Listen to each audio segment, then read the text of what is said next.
Aloha, it's Dave Lawrence. How you doing? A big mahalo for tuning in. I'm glad that you're catching this. I'm blessed to be in one of our studios here at Hawaii Public Radio with a comedian who is part of the Russell Peters pair of dates in town. He's doing Friday, October 26th at the MAC, Saturday the 27th at the Blaisdell.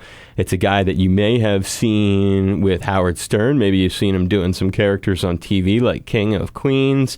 He was on Sex and the City. Oof. He has a few different things where his voice has been heard that you may have just heard his voice being used. His name is Craig Gass. Aloha and mahalo, Brother Craig. Aloha and mahalo. It's great to be here. Thank you for doing this. Man, I just feel, my soul feels better every time I come to Hawaii, man. It's like... It's the aloha.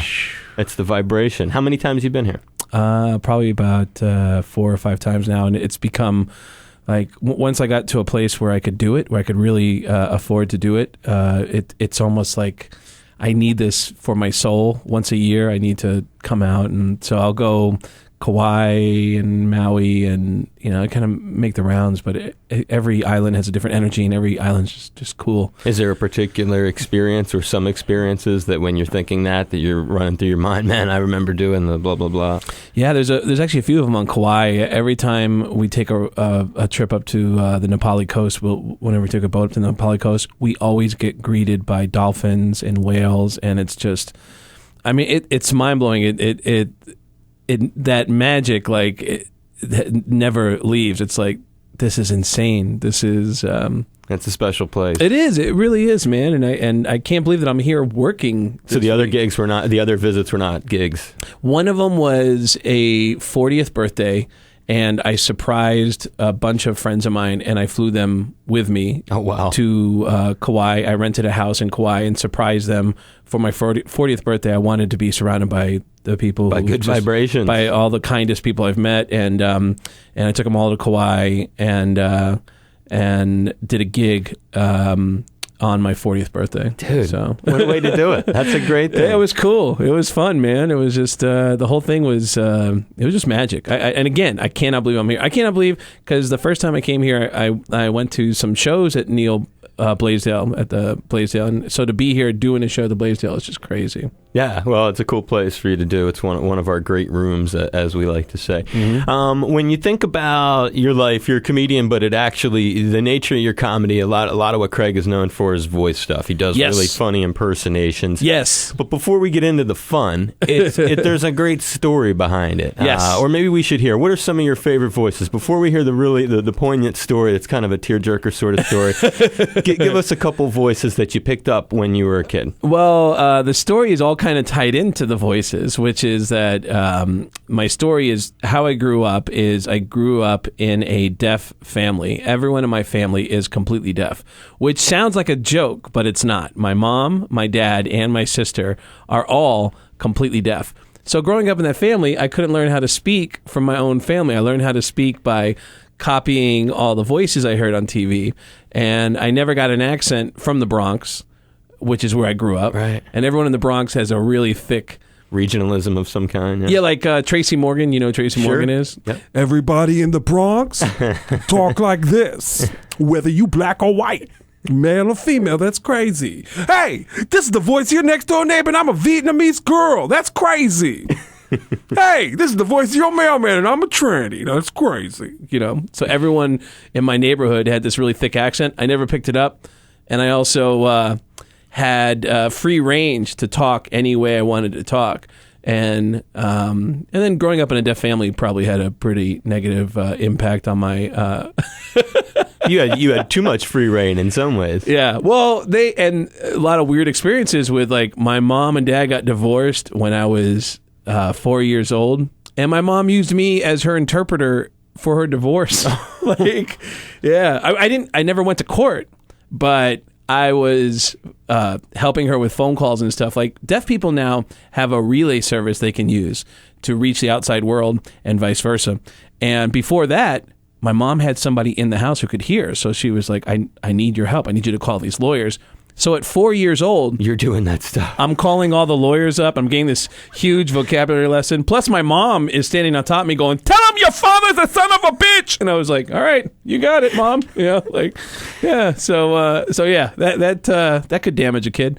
And So, but the biggest thing that growing up in a deaf family is I learned how to speak by copying voices on TV, and that's how I learned how to talk. So, And a lot of celeb voices. yeah, the weirder the voice, the easier it is for me to do it. Like Christopher Walken has a real stop and go kind of voice where he'll talk every once in a while. He'll stop and then he'll keep going. or Al Pacino.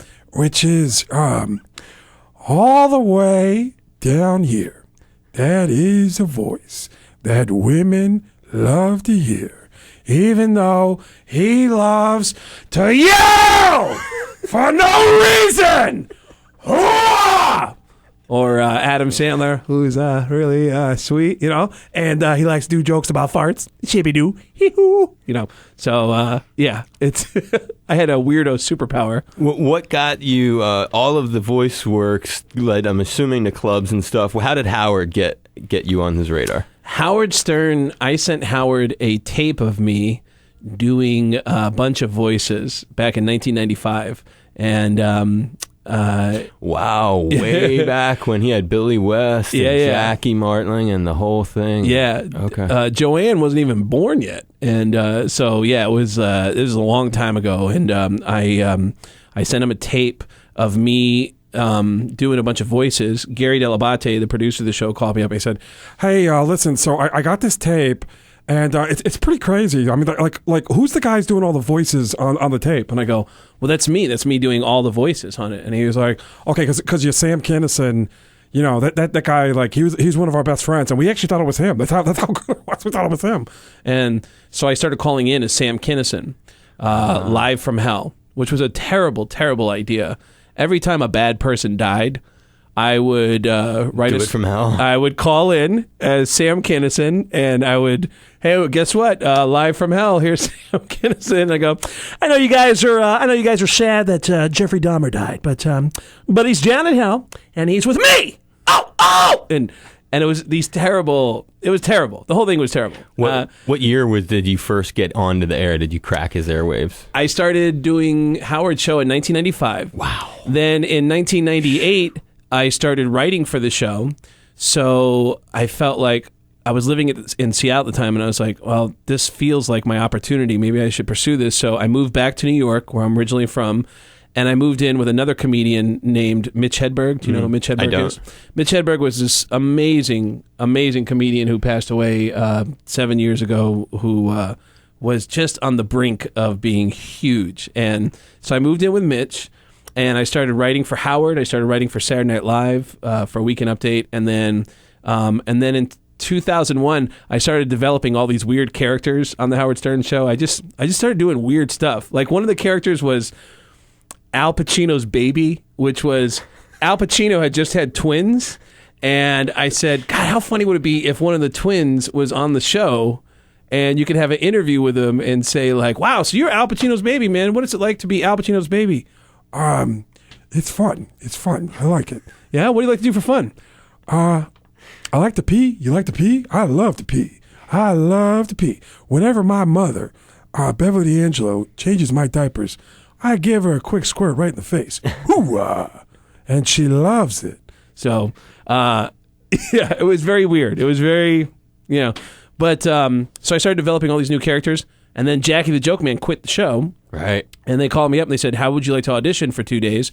So I came in and auditioned for 2 days, and a 2-day audition turned into 2 days a week every week for like 10 months, and then everything, the whole planet shifted, Right, because then I started getting offered work on.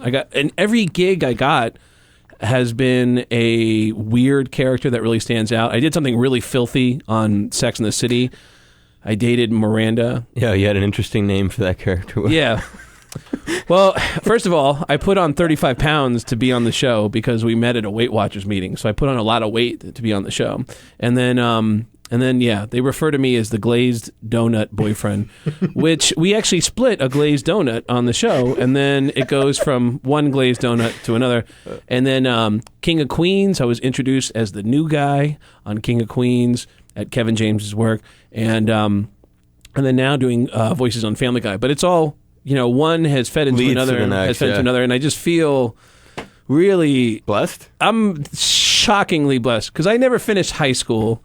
And I went to high school for a long time. I went to high school. You gave it a good shot. I was in high school for a long time. I could not pay attention to save my life, and still don't have a diploma. And I'm lucky because I've been not only paying my bills, I've been paying my mom's bills for like 12 years now. So I feel really lucky. And you sounds like you got a really big heart too. Two things before I let you go. One, the dinner you had with Christopher Walken where he hated you. What's the scoop? How did that happen? Well, I ended up doing my first roast at the Friars Club. It was a roast of Richard Belzer. And Belzer, incredibly kind to me, he insisted that I sit at his table. We're sitting at his table, and in the middle of dinner he goes, Chris, get over here. Chris, come over here. Sit next to me. Do you know Craig Gass? Here, sit between me and Craig. Do you know Craig Gass? And I look up, and it's Christopher Walken. And he sits down and immediately starts carving into a steak. There's steaks at every seat. And he grabs a fork and knife, starts carving into it. And I could see Belzer is trying to get me into the conversation. And he goes, Chris. He goes, this is Craig Gass. Chris, will you look at me? Look at me for a second. Okay, this is Craig. And he does an impression of you. You got to hear. And I could hear where he's going with this. And I'm like, dude, it's not going to work. I don't think he cares. Not the moment. He doesn't. I could read his body language. You could tell. He wouldn't even look up from his plate. And finally, Belzer goes, Chris, will you look at Craig? Here, okay, Craig, do your impression. Oh. And I'm staring, and Walken is staring at me like, all right, what? And I go, well, I'll tell you, I don't even know if this voice sounds like you or not. But what I try to do is I try to sound as weird as possible. And every once in a while, I say the word cowbell. Pow! And then Walken looked at me and went, wow. And then he went back to cutting his steak. And then Belzer goes, hold on. He goes, you got to hear this guy. He does an amazing Tom Arnold. Have you ever heard anybody do a Tom? Like, he's really pushing. And I go, Richard, he doesn't care. And he goes, no, just it goes, here, you got to hear him do your Tom Arnold. And I go, all right, here's the thing. I was married to a very large woman, and I love painkillers. And then Walken cuts me off and goes, that's amazing. And then he keeps cutting his steak. And then finally Belzer goes, hold on. He goes, have you ever heard anybody do an Adam Sandler impression? Do your Adam for him. You got, okay, just one more impression. Do your Adam for him. And I'm sitting there staring at him going, listen, I know that you want to eat your food, and I don't want to bother you, so I'm sorry. Shibby-doo. Hee-hoo. And then Walken cut me off in the middle of the last impression. He goes, listen, I get it. You're talented. And then he went back to cutting his steak, and I was like, I am not trying to bother you. This is Richard that keeps trying to get me to bother Richard. you. Yeah, but there's always awkward moments. Everyone who I do an impression of has tried to meet me at some point. I've had awkward moments with Al Pacino and Christopher Walken. Tracy Morgan is out of his mind. Gene Simmons tracked me down because he started getting hate mail because of all the stuff I was doing as Gene Simmons. And now we have this weird... Is that what got you on his roast? Yeah. Well, I would do an impression of... Okay, this goes back to The Stern Show. I was doing an impression of Gene Simmons that was not that funny. It sounded like Gene, but it was like, all right, where do we go with this? What do we do with this to make this funny? And I thought, how funny would it be if every time we have a musical guest in the studio, I will constantly interrupt them as Gene Simmons and try to sell crappy Kiss products in the middle of their interview. And it worked. And I did that and there were some huge musical guests that would come in. Coldplay, Jay-Z, Paul McCartney. In the middle of Paul McCartney's interview, I just jumped in and went, I'm going to stop you right there.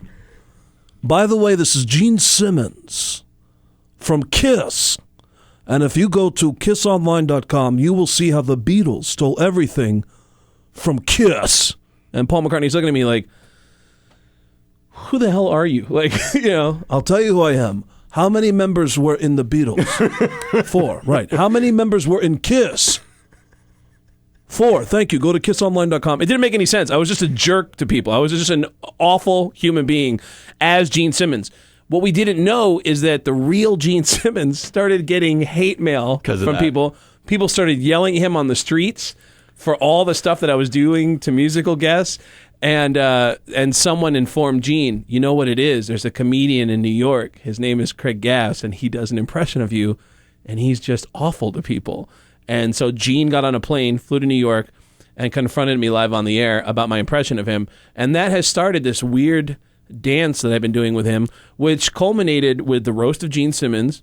And then last year, Gene invited me to his house, and we filmed an episode of his TV show. I went to Gene's house. I went into his office, which is the KISS headquarters, and Gene asked me to sit in his chair, and I conducted 3 hours of radio interviews Faking it like you as Gene Simmons, while the real Gene took a nap in the other room and took a break from life. Did the radio guys know they were getting hosed? No, I tried, like, anytime I come on the air as a celebrity, I try to say awful stuff to make it obvious, like, this isn't real. You know, like, so cats didn't know. Well, what happened is I would say stuff like, people would ask me questions like, is the KISS Army a real army? And I go, of course, we've actually declared a jihad on fat chicks. And, and I would say, or there was one interview in Detroit, they said, Gene Simmons, it's an honor to have you with us. Gene, you've been with some of the most famous women in the world, Diana Ross, Cher. And I said, that's right. Can you name the others? And they go, are there more that we don't know about? I'll give you a hint. She played a character named Precious. I would just like say just stupid. to mess with them. I would just say awful stuff. And they go, Precious? What? Yeah. So that's a real fun roast. Actually, anyone want to dial that thing up on TV and see you doing some of your, or on YouTube rather, and see some of you doing your bits, and very, very funny. Kind of putting people on the spot, sort of, on that thing. Oh, there's some great guys on there. Jeff Ross, Jim Norton were phenomenal on that. But it's the roast of Gene Simmons. It's actually broken down into, I think, like 12 parts on YouTube right now. But yeah, It's a great roast. Yeah, it's definitely worth watching. The final question, just because we are radio, is there something that you've learned professionally? I'm sure you've learned a few things, but maybe something about tenacity or stick-with-itness from Howard and being around Howard Stern, a guy who's like real pioneer in our industry. He's traversed so many different eras. He's gone through different forms of media. Is there anything, on a serious note, anything that you've picked up about hard work? Or I work really hard. I could give you a really long answer. I'll try to give you the shortest answer I can, which is that I've noticed that when you push really hard, there are people who perceive you to be annoying and pesky. But ultimately, pushing really hard is what gets you to where you want to go. And it's funny how the people who were annoyed by you and annoyed by your tenacity will later look at you and go, yeah, he always had that drive in him, and admire it, when they actually would get in your way to begin with. They would actually get in your way and be like, hey, I'll see what I can do for you. And you go, all right, well, I got a great idea, because, hey, your show is like this, and I could fit really well into your show if you let me do this, this, and this. And ultimately, I'm lucky because my drive comes from a love of what I do. And when I want to go on to a radio station and go on the air, I mean, yes, I will get promotion out of it, and eventually, in some weird way, people will know that there's a comedy show going on Saturday night at the Blaisdell or Friday night in Maui. But along the way, I love getting on the air and messing with people. I love coming on the air as a bunch of different celebrities and causing some kind of chaos, if I can, through the theater of the mind, because a guy like me, I do stuff that's as old as time, which is, all right, right now on the phone, we have President Bill Clinton. Bill, how are you? And people usually get like, hey, this is, a joke. It's not really Bill Clinton. Sure. But when I come in and hey, we got Tracy Morgan and Al Pacino's here, and here's Christopher Walken. Boy, I'll tell you what, this Saturday night, I'm going to make a porno in the parking lot. And people are like, oh my God, I got to be in this porno. Like, people will hear stuff and they will buy it. And that's a thrill. That is the true theater thing. When you go on the air for like 3 minutes as Paul Stanley and Gene Simmons, and then when you leave the radio station, there's a couple KISS fans out in the parking lot with like KISS dolls. Got their Destroyer record waiting for you to sign. Or I go on the air as like Adam Sandler, Tracy Morgan, and Al Pacino, and you go outside and there's people with like DVDs and CDs. Like, hey, what time is Adam Sandler coming out? And I'll go, I got some bad news for you. But I'll give them like 20 tickets each and be like, listen, I'm sorry you quit your job today to be here, but here's 20 tickets. I'm usually funny. I think you'll have a good time at the show, so I'll get them out here. This is fun, man. I like stretching out. His name is Craig Gass. He's opening for Russell Peters. 2 gigs in the island. They start on the Valley Isle Friday at the Mac. They end up Saturday at the Blaisdell. Hope you had fun. Thank you for doing HPR as part of your huge media tour in the Aloha State. This was badass. If anybody wants to hang out with me, just go to my Facebook page. It's facebook.com/I love gas. I love gas with 2 S's, and you will see some ridiculous pictures. There are a ton of ridiculous pictures, and you'll have fun. It's like an easy couple hours entertainment right there. I had fun. Thanks for doing this. Thank you, man. This Appreciate is awesome. All right. All right, just as myself? Yeah. Okay, do you mind if I do a couple as different celebrities too? Have fun. Do whatever Okay, you want. cool. It's just an idea. Aloha, it's comedian Craig Gass, and I'm enjoying the show with my buddy Dave Lawrence. Crank it up, Davey boy. Aloha, it's comedian Craig Gass, and this is the place to find out what's happening. The 420. Uh-oh, I know what that means. With my good friend Dave Lawrence. Aloha, it's comedian Craig Gass. Who's that guy? I don't know either. But you're tuned to the only show that matters with my friend Dave Lawrence.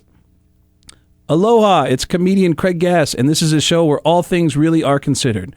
Tune to my friend Dave Lawrence on member-supported Hawaii Public Radio. Thanks for supporting HPR. All right. Aloha, this is Tracy Morgan. I'm a black dude. You're listening to my favorite white guy. It's Dave Lawrence right here on the only station that matters. It's Hawaii Public Radio. It's crazy. It's crazy. Aloha, this is Tracy Morgan. I'm going to put a baby in your butthole. Keep it here on Hawaii Public Radio. You probably won't use that. All right. Sorry. Hi. Walking. Do you do any walking? Yeah, sure. Hi, this is Christopher Walken, and you're listening to the only man that matters. It's my friend, Dave Lawrence. Keep it tuned and tell me if I'm crazy, but does his voice sound kind of weird? Hi. Did you ever leave and do best ofs of Dave Lawrence? No, but in the future, and you'll All right, be here the we first go. idea. Hi, this is Christopher Walken. Dave Lawrence couldn't come in today, so today is a best of. It's a best of. Dave Lawrence, your grandfather wanted you to have today's best of, so your grandfather carried today's show in the only place it would fit, in his ass. Your grandfather carried this uncomfortable 4-hour show in his ass for 20 years. Well, he yanked it out. It smells funny, but here you go. It's Dave Lawrence. Pow! I'm not sure if you can be able to use that either. All right, how about... Hi, this is Christopher Walken. Oh. Aloha. It's Christopher Walken, and this is the place to find out what's happening. It's the 420. That's code for you're baked. Right here with my good friend Dave Lawrence. Keep smoking your weed, white people. One more, and then I got to get this guy out of here. He's got to work. Okay, we got... Hi. can do Al Pacino, and then a quick Paul Stanley, Gene Simmons. Okay. Perfect. Hi, this is Al Pacino, and you are listening to a man who can hold his head up in all 5 boroughs. This is Dave Lawrence and the 420. That's code for something, but I'm too old to know. Hoo-ah. Hey, this is Paul Stanley, and this is Gene Simmons from KISS, and you're listening to the original KISS Army member. It's Dave Lawrence, right here on Hawaii Public Radio. I don't know why they don't charge you for this, but they should. Go to kissonline.com if you missed any part of this plug. Hey, what's up? This is Adam Sandler, and you're listening to a guy that is my grandma actually has a crush on, and she's really gassy, and we actually call her Tootie. That's her nickname. Anyway, it's Dave Lawrence right here on Hawaii Public Radio. Keep it tuning up. Keep it, yeah.